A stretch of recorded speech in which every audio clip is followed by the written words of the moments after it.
wasting the people's time, results in docked pay, forcing many workers to forego lunch and even bathroom breaks.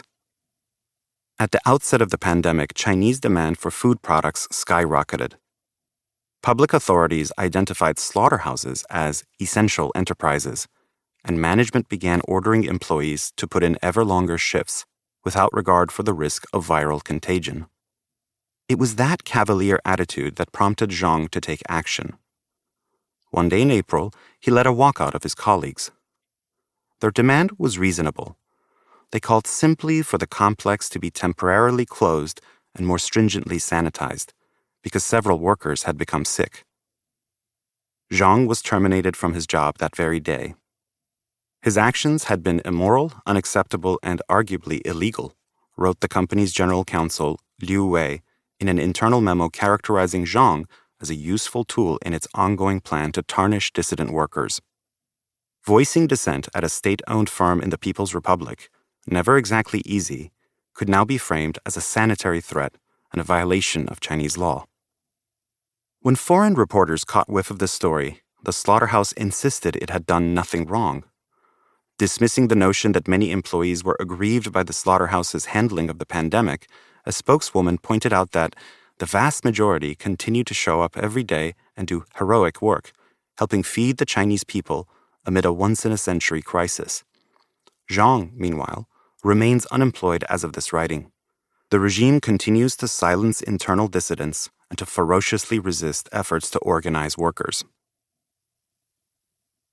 Then there is Russia, where Vladimir Putin maintains a chokehold on a population battered by his unjust foreign wars and a corrupt government dominated by well-connected oligarchs. To lend his misrule a veneer of popular legitimacy, the Russian strongman has turned to the dictator's playbook, mandating popular attendance at pro-regime and pro-war rallies, or else face financial punishment by the state.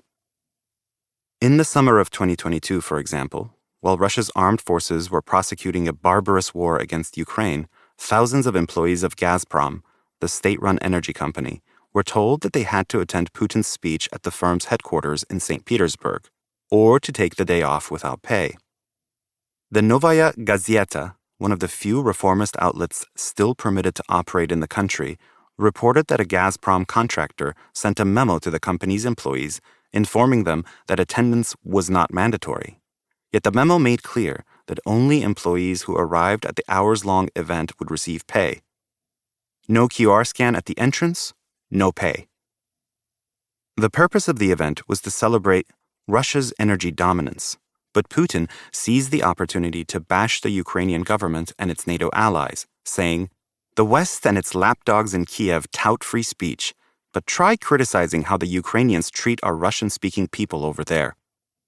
All of this at an event sponsored by the Kremlin and funded by Russian taxpayers.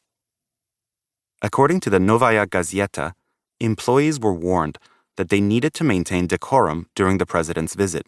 No yelling, shouting, protesting, or anything viewed as resistance will be tolerated at the event, the internal memo read. A Gazprom spokesperson told journalists that the Putin speech was no different from when the company invites famous Russian athletes to share inspirational messages with workers. Yet the element of intimidation was unmistakable.